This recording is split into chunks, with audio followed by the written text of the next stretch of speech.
मैं दरअसल इंसान नहीं हूँ। वो एकदम चौंका, डर के ना सीधा हो गया। कह रहे देखो तुम बड़े बहादुर आदमी हो, अब तक तुम मेरे साथ ज़िंदगी गुज़ारते रहे, मुझे तुम्हारी यही ज़्यादा पसंद है। कह रहे तुम हो कौन? तो उसने डिटेल से बताया कि ऐसे-ऐसे मेरे 100 साल पूरे हो गए थे। अस्सलाम वालेकुम रहमतुल्लाहि व बरकातहू। प्रोफ़ेसर शमसुल हसन एक मतलब फिर आपकी खिदमत में जिन सीरीज़ में एक नए किस्से और कहानी के साथ हाज़िर है। तो वाक़ई कुछ ऐसा है कि जनाब ये बीन बजाने वाले जो सपेरे थे, इनका एक जगह से गुज़र हुआ। तो अच्छा, इन लोगों को जो वाक़ई सपेरे हैं, इलाके में घुसते ही उनको महक आ जाती है कि जनाब इस इलाके में कहीं न कहीं कोई साँप है। ये गए और एक इलाके में वहाँ पर उनको एहसास हुआ कि जनाब यहाँ पर कोई साँप है। अब वो अक्सर और बेशतर हर 2 दिन बाद 4 दिन बाद वहाँ जाते थे और जनाब वो बीन बजाते थे दाएँ-बाएँ, आगे-पीछे, लेकिन इनको कुछ समझ में नहीं आता था, वो निकल के नहीं साँप कभी आया। तो बहरहाल ये कि एक वहाँ के साहब थे, उनसे उन्होंने दोस्ती वगैरह कर ली। कहले साहब यहाँ पर कोई साँप-वाँप मैंने सुना है कि है।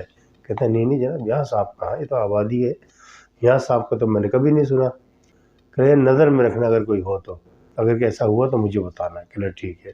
एक खातून थी, बड़ी मतलब कबूल सूरत और बड़े मतलब खुश अखलाक खातून थी। तो कभी किसी घर में बर्तन धो लिए, कपड़े धो लिए, इस तरह वो मेहनत मज़दूरी करके गुज़ार गई, लेकिन बड़ी कबूल सूरत थी। तो काफ़ी लोग उनसे कहते थे, लड़कियाँ ख़ासतौर ख़वातीन की, जनाब भई आप इतना मतलब साफ़-सुथरी रंगत की हो, इतनी साफ़-सुथरी कबूल सूरत हो अच्छी ख़ासी, तो मतलब आप ये काम क्यों करती हो? कह रही क्या करूँ, मजबूरी है। अब मेरा कोई वाली वारिस है नहीं, कोई आगे पीछे है नहीं, ज़ाहिर मजबूरी है मेरी, खुद ही करती हूँ, खुद ही सारे मामलात हैं मेरे। अच्छा, ये इसी अस्थना में वहाँ पर एक टैक्सी ड्राइवर था, उनकी इन पे नज़र पड़ गई। तो अच्छा, वो मुतलाशिर थे किसी ऐसी खातून के जो उनकी ज़िंदगी का हमसफ़र बन सके। तो इन्होंने एक-दूसरे को देखा, इत्तेफ़ाक की बात पसंद कर लिया एक-दूसरे को। तो इन्होंने फिर इसको पैगाम भिजवा दिया किसी घर में जब ये काम कर रही थी, तो उस खातून के घर कि जनाब ये मुझे लड़की पसंद है और ऐसे-ऐसे मैं इस इलाके में रहता हूँ, मैं चाहता हूँ कि शादी कर लूँ। उन्होंने उनकी उसकी शादी कर दी। तो वो जनाब अली वहाँ से उसको रुख़सत करके अपने घर ले गए और खातून को बहुत मोहब्बत दी, बहुत मतलब उनका ख़्याल रखा, उन्होंने भी उनका बहुत ख़्याल रखा। अलग़र्ज़ ये कि मिसाली जोड़ा बन गया वो इलाके का। काफ़ी दिन गुज़र गए इनको रहते हुए साथ-साथ।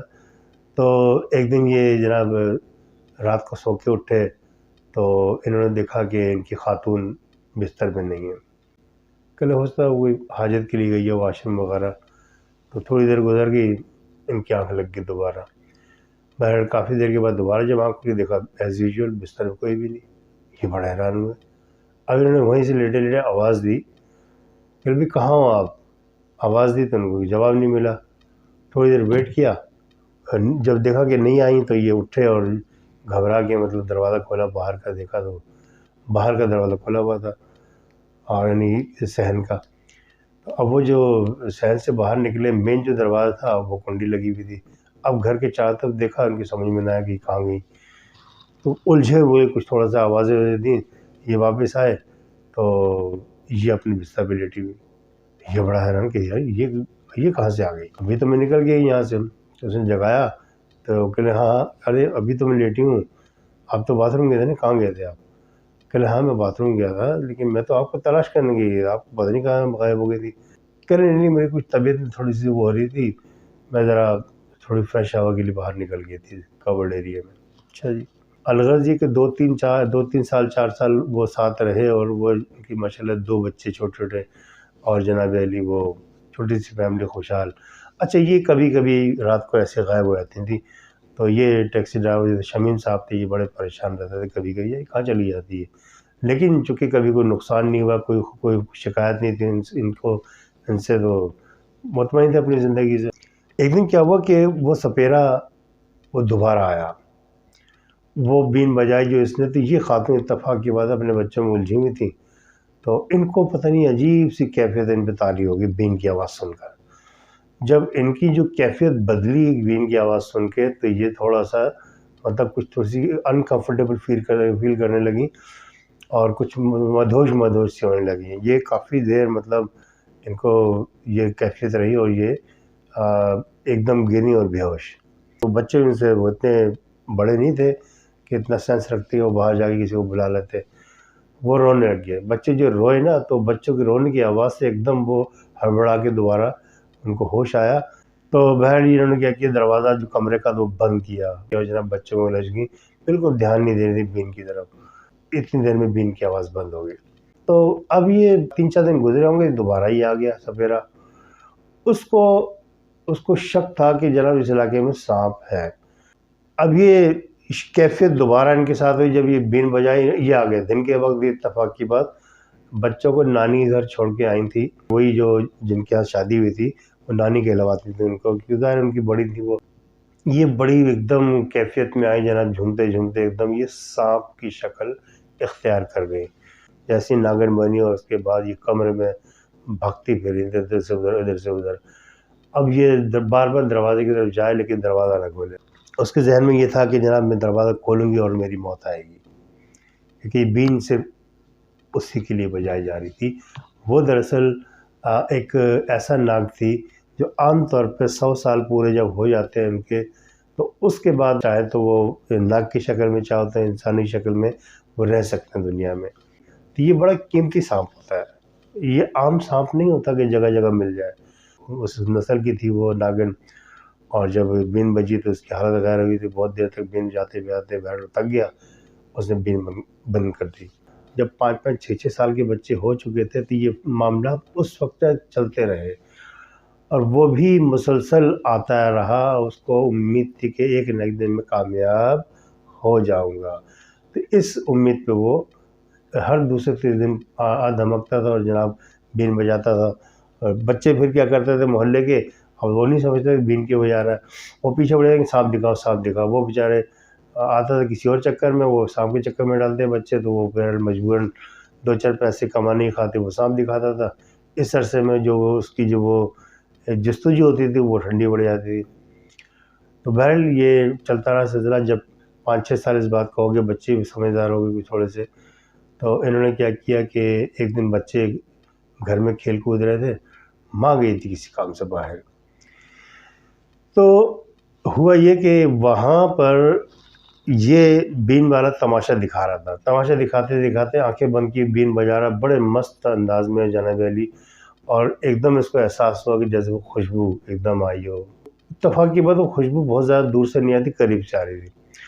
तो वो बहरहाल अपने मस्त अपना बीन बजाता रहा, आँखें उसकी खुल गई थी, चारों तरफ देखता भी जा रहा था। इससे जब देखा दूर खड़ी हुई खातून, बहुत दूर खड़ी हुई। अच्छा, ये बड़े शिकारी निगाह रखते हैं, ज़ाहिर सी बात है इनका काम जो ऐसा है। तो इन्होंने देखा खातून खड़ी हुई दूर से, बस इनकी जो नाक का डायरेक्शन था उस खातून की तरफ हो गया और बड़ी दूर से उन्होंने गहरे-गहरे साँसें ली। इनको एहसास हुआ कि ये खुशबू उसी तरफ से आ रही है। एकदम देखा कि दरख्तों के पीछे गायब हुई है। गायब होते ही उसने देखा कि वहाँ पर एक नागिन निकल के आई है। तो एकदम लोग डर गए कि यार ये नाग कहाँ से आ गया एकदम। तो वो दरअसल नागिन थी, और वो उसको उसने पकड़ के जनाब अली वो पुटानी में बंद किया, दूसरी पुटानी में अपने साथ ले गया। अपने साथ जब ले गया तो वहाँ जाके किसी तरीके से इसने जब उसको खोला है अपने घर जाके, और वो तो ज़ाहिर-सी बात है जब वो नागिन से जब इंसान के रूप में आए तो उसकी तो फ़ाइट हो गई उससे कि तू मुझे यहाँ क्यों लेके आया है? कह रही तेरा इंसानों में क्या काम? तू तो नागिन है, तू वहाँ क्या कर रही है? कहती तुझे पता तूने कितना बड़ा जुर्म किया? मैं एक बाल बच्चे वाली खातून हूँ। कह रही इसलिए तो कह रहा हूँ, तेरा इंसानों से क्या ताल्लुक है? तू बाल बच्चे वहाँ पैदा करती फिर रही है, तो क्या मतलब तेरा, तू क्या चाहती है? कहती मैं बस अपनी ज़िंदगी गुज़ारना चाहती हूँ और सुकून। कह रहे नहीं, तेरा कोई ताल्लुक नहीं इंसानों से, और तू अब मेरे लिए सोने की चिड़िया है। अब मैं तुझे दिखा नचा-नचा के, मतलब लोगों को तमाशा दिखा-दिखा के तुझसे पैसा कमाऊँगा। एकदम मतलब भागने की कोशिश की इसने। इसने क्या कि छड़ी उठाई, लकड़ी वाला चूल्हा होता है ना, उसमें वो लकड़ी लगी हुई थी, उसमें कुछ नहीं मिला, वो एकदम खींची, आगे उसके वो लगी हुई थी आग। उसी छड़ी से उसने इसको मारना शुरू किया। अब वो जहाँ वो लगे तो वो जगह-जगह से कपड़े उसके झुलस गए। वो चीखें मारती, लेकिन वो बाज बरल नहीं आए भागने से। अलगर जी के वो जैसी गिरी, बेहोश हो गई, यानी अंत तक भाग दौड़ की वजह से। जैसी गिरी उसने लकड़ी वहाँ वापस रखी। इसको बहरहाल इसका मूड चेंज करने की इसने ठान ली थी। मैंने इतना अरसा इसके पीछे लगाया इसको पकड़ने के लिए, अब ये राह रास्त पे आ जाए तो अच्छी बात है, वरना मुझे इसको मुसलसल कैद करके रखना पड़ेगा। काफ़ी मतलब तगदो उसने की थी, चूँकि थका हुआ ही बहुत ज़्यादा था, ये बैठे-बैठे सो गया। अच्छा, ये थोड़ा-सा बेवकूफ़ी कर गया, अंदर से कमरे यानी घर को ताला नहीं लगाया इसने। इस अरसे में वो उठी, उसने देखा ये इसकी आग लगी हुई है। ये जनाब अली फ़ौरन वहाँ से निकली है जनाब, और बाहर देखा अंधेरा, अच्छा खासा अंधेरा। अब ये वहाँ से भागम-भाग जनाब घर वहाँ पहुँची, और वहाँ देखा तो उसका पूरे घर यानी घर के इर्द-गिर्द के जितने मकान थे वहाँ शोर-शराबा हुआ था कि वो कहाँ गई है, उसकी ढूँढ मची हुई थी। अब इसको ढूँढते फिर रहे थे लोग, उसका शौहर बहुत परेशान, देखा तो बच्चे अकेले थे जब घर पे आया वो। तो इसने जब इसको देखा, उसकी कंडीशन देखी, जगह-जगह जली हुई और कपड़े जले हुए, तो एकदम हैरान परेशान कि क्या हुआ तुम्हें? लोगों ने देखा इसको, ये भाग के घर में घुसी है। तो उसके शौहर ने कहा क्या हुआ तुम्हें, क्या हो गया? ये कह रहे बस यहाँ से निकलो, यहाँ से निकलो, अगर ज़िंदगी हमारे साथ गुजारना चाहते हो तो यहाँ से बच्चों को लो और टैक्सी में बैठते हैं हम, और यहाँ से दूर मुझे कहीं लेके चलो। मोहल्ले वाले भी अंदर आ गए, कह रहे भाई क्या हुआ, खैरियत तो है तुम्हारी? तो ये बेचारा शाम से आया, तुम्हें ढूंढ रहा है, और रात के 11 बज रहे हैं इस वक्त, तुम ठीक कहाँ? तुम्हारे साथ जुल्म किसने किया, तुम्हें किसने मारा है? ये कह रहे देखिए इस वक्त मेरे पास टाइम नहीं है, इस वक्त मेरे पास टाइम नहीं है, मैं बड़ी परेशान हूँ, मैं सुबह बात करूँगी आप लोगों से, फ़िलहाल मुझे अपने शौहर से बात करने दो। तो ये बहरहाल उनको कहा, तो ये चले गए बाहर मोहल्ले वाले। ये अपने शौहर से कहने लगे देखो ऐसा मसला क्या है, तो ये तेरे बच्चों की कसम है। अरे भैया, जब बच्चों की कसम दी तो बेचारी परेशान। तो उसने बताया कि देखो मैं दरअसल इंसान नहीं हूँ। वो एकदम चौंका, डर के ना सीधा हो गया। कह रहे देखो तुम बड़े बहादुर आदमी हो, अब तक तुम मेरे साथ ज़िंदगी गुजारते रहे, मुझे तुम्हारी यही अदा पसंद है कि तुम बहुत बहादुर आदमी हो, मेहनती आदमी हो और ईमानदार आदमी हो। कह रहे तुम हो कौन? तो उसने डिटेल से बताया कि ऐसे-ऐसे मेरे 100 साल पूरे हो गए थे, और अब मेरे बस में था कि मैं इंसान के रूप में रहूँ कभी।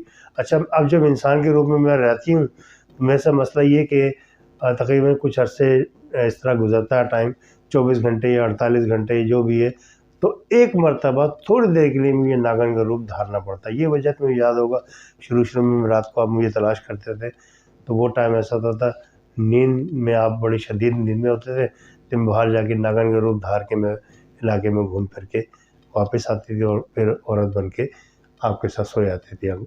बहरहाल कहेंगे भई मतलब अब क्या चाहती हो? बोले मैं क्या चाहती हूँ? मैं तो तुम्हारे साथ रहना चाहती हूँ, मेरे 2 बच्चे हैं फूल जैसे। मैं चाहता हूँ कि मैं चाहती हूँ कि भई मैं अपनी ज़िंदगी जो मेरी गुज़र रही है ऐसे गुज़रती रहे।